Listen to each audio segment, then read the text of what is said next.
రాష్ట్రంలో జగన్మోహన్ రెడ్డి ముఖ్యమంత్రిగా చేసిన అభివృద్ధి పనులన్నీ ముఖ్యమంత్రి చంద్రబాబు నాయుడు తాము చేసినట్టుగా చెప్పుకోవడం హాస్యాస్పదంగా ఉందని మాజీ మంత్రి గుడివాడ అమర్నాథ్ వ్యాఖ్యానించారు. విజయఫ్ లో ఏర్పాటు చేసిన విలేకరుల సమావేశంలో ఆయన మాట్లాడుతూ 4వ ముఖ్యమంత్రిగా బాధ్యతలు చేపట్టిన చంద్రబాబు వచ్చే 5 సంవత్సరాలలో రాష్ట్రంలో చేపట్టనున్న అభివృద్ధి కార్యక్రమాల గురించి మాట్లాడడం మానేసి జగన్మోహన్ రెడ్డిపై విష ప్రచారం చేస్తూ ఇప్పటి వరకు తమ ప్రభుత్వంలో జరిగిన అభివృద్ధిని తనదిగా చెప్పుకుంటూ రాష్ట్ర ప్రజలను చంద్రబాబు మభ్య పెడుతున్నారని విమర్శించారు. రాష్ట్రంలో ఏ అభివృద్ధి చేయకుండానే చేసినట్టు చెప్పుకునే మార్కెటింగ్ స్కిల్స్ చంద్రబాబు నాయుడుకి మాత్రమే ఉన్నాయని విమర్శించారు. 2014 నుంచి 19 మధ్య ముఖ్యమంత్రిగా ఉన్న చంద్రబాబు కేవలం ఒక ప్రాంత అభివృద్ధికి మాత్రమే పనిచేసి ఇప్పుడు ఉత్తరాంధ్రపై సవతి తల్లి ప్రేమను ప్రదర్శిస్తున్నారని దుయ్యబట్టారు. వారు చేసినటువంటి కొన్ని వ్యాఖ్యలు అలాగే ఉత్తరాంధ్ర మీద వారికి ప్రేమ ఉన్నట్టుగా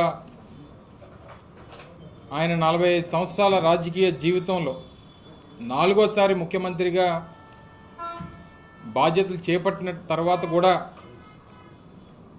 గతంలో ఏమీ చేయనటువంటి వ్యక్తి వచ్చి ఇప్పుడు మళ్ళీ ఈ ప్రాంత ప్రజల మీద సవత్తల్లి ప్రేమ చూపించేటువంటి ప్రయత్నం చేసినట్టుగా కనబడింది. సహజంగా ఏ ముఖ్యమంత్రి అయినా గతంలో పనిచేసినటువంటి సందర్భంలో చేపట్టినటువంటి కార్యక్రమాల గురించో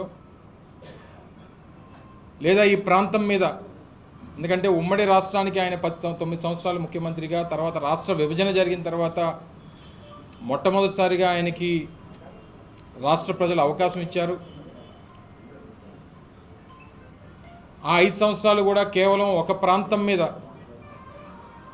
ఒక ప్రాంతం గురించి, ఆ ప్రాంతంలో ఆయన చేపడుతున్నటువంటి, ఆయన పార్టీకి సంబంధించినటువంటి పెద్దలు చేపట్టినటువంటి కొన్ని కార్యక్రమాల గురించి తపన పడినటువంటి కార్యక్రమాలను మనం చూసాం. సరే, ఏదేమైనప్పటికీ వారు ముఖ్యమంత్రిగా తొలిసారి ఉత్తరాంధ్ర వచ్చినప్పుడు భవిష్యత్ కార్యక్రమాలు ఏంటి అనేటువంటివి చెప్పాల్సినటువంటి బాధ్యత,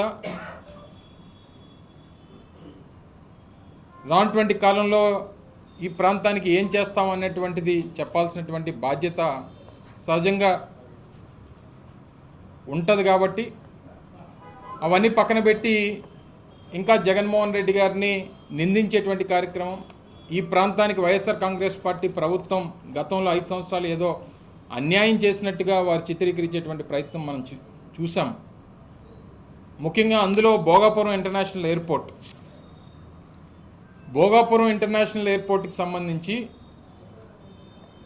2019లో వైఎస్ఆర్ కాంగ్రెస్ పార్టీ అధికారంలోకి వచ్చేటువంటి సమయానికి 2200 ఎకరాలు ఏదైతే భోగాపురం ఇంటర్నేషనల్ ఎయిర్పోర్ట్కి సంబంధించి నిర్మాణం చేపట్టాలని చెప్పి నిర్ణయం తీసుకున్నామో, అందులో ఆ రోజు మేము అధికారంలోకి వచ్చినటువంటి సమయానికి ప్రభుత్వం చేతిలో ఉన్నటువంటిది కేవలం 377 ఎకరాలు. 377 ఎకరాలు మాత్రమే ఆ రోజు ప్రభుత్వం ఆధీనంలో, ఆ 2200 ఎకరాల్లో 377 ఎకరాలు మాత్రమే ప్రభుత్వం ఆధీనంలో ఉంది. దాదాపు మిగిలిన 1850, 1900 ఎకరాలు అసలు ప్రభుత్వం ఆధీనంలో లేదు, రైతుల ఆధీనంలోనే ఉంది. కానీ ఆ రోజు ప్రజల్ని మభ్యపెట్టడానికి 2019 ఫిబ్రవరి 14 ఒక శిలాఫలకం వేసేసి అప్పుడు కూడా ప్రజల్ని మభ్యపెట్టేటువంటి ప్రయత్నం చేశారు. సరే, తర్వాత ప్రజలు ఏ రకంగా నిర్ణయం తీసుకున్నారో మనం చూసాం. ఇప్పటికి కూడా ఆయన చేసినటువంటి కార్యక్రమంగానే దాన్ని చిత్రీకరించడం అనేటువంటిది చాలా ఆశ్చర్యానికి గురి చేస్తుంది. ఎందుకంటే గత సంవత్సరం మే 3వ తారీఖున అనుకుంటా భోగాపురం ఇంటర్నేషనల్ ఎయిర్పోర్ట్కి సంబంధించి ఆ రోజు ముఖ్యమంత్రిగా ఉన్నటువంటి జగన్మోహన్ రెడ్డి గారు, దానికి సంబంధించినటువంటి I&I మినిస్టర్గా ఉన్నటువంటి నేను కానీ, లేదా కేంద్ర మంత్రివర్యులుగా ఉన్నటువంటి పెద్దలు జ్యోతిరాదిత్య సింధియా గారు దానికి పూర్తి స్థాయిలో అన్ని అనుమతులు తీసుకున్న తర్వాత పూర్తి స్థాయిలో నిర్మాణానికి ఏ రకమైనటువంటి ఆటంకాలు లేవు అని చెప్పి నిర్ధారణకు వచ్చిన తర్వాత పనులు మొదలుపెట్టినటువంటి ప్రభుత్వం జగన్మోహన్ రెడ్డి గారి ప్రభుత్వం. ఆ రోజు నేటికి దాదాపు 30-35% పనులు పూర్తి చేశాం. మిమ్మల్ని కూడా ఒక సందర్భంలో జనవరి మాసంలో అనుకుంటా, డిసెంబర్ జనవరి మాసాల్లో మిమ్మల్ని అందరినీ కూడా ఒకసారి అక్కడ జరుగుతున్నటువంటి పనుల్ని ప్రజలకు చూపించడం కోసం మిమ్మల్ని కూడా ఒకరోజు ఆహ్వానించి మిమ్మల్ని అందరినీ కూడా తీసుకెళ్ళినటువంటి సందర్భం మీ అందరికీ గుర్తుంది. ఆ రన్వే పనులు కానీ, టెర్మినల్ బిల్డింగ్ పనులకు సంబంధించి కానీ, ఇలా ఇవన్నీ జరుగుతున్నటువంటి క్రమంలో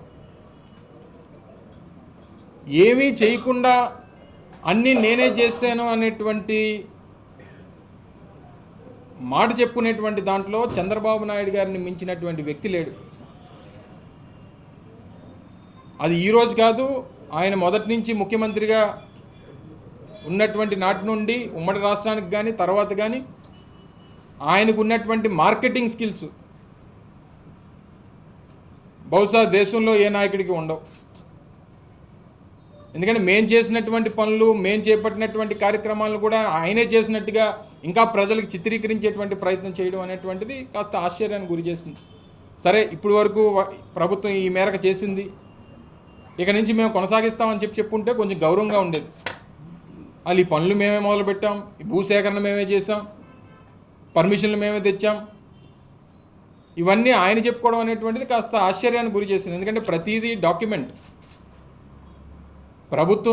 ప్రభుత్వానికి సంబంధించినటువంటి ప్రాజెక్టులు రాష్ట్రంలో జరుగుతున్నటువంటి క్రమంలో ప్రతిదీ డాక్యుమెంటెడ్ ఎవిడెన్స్ అనేటువంటిది ప్రతిదానికి ఉంటుంది. 2200 ఎకరాలకు గాను 377 ఎకరాలు మాత్రమే మేము అధికారంలోకి వచ్చినటువంటి నాటికి ఉంటే, తర్వాత వాటిని అన్నిటినీ కూడా సేకరించి అనేక రకాలైనటువంటి కేసులు వాటి మీద ఉంటే వాటిని ఎదుర్కొని కొంతమంది రైతుల్ని ఒప్పించి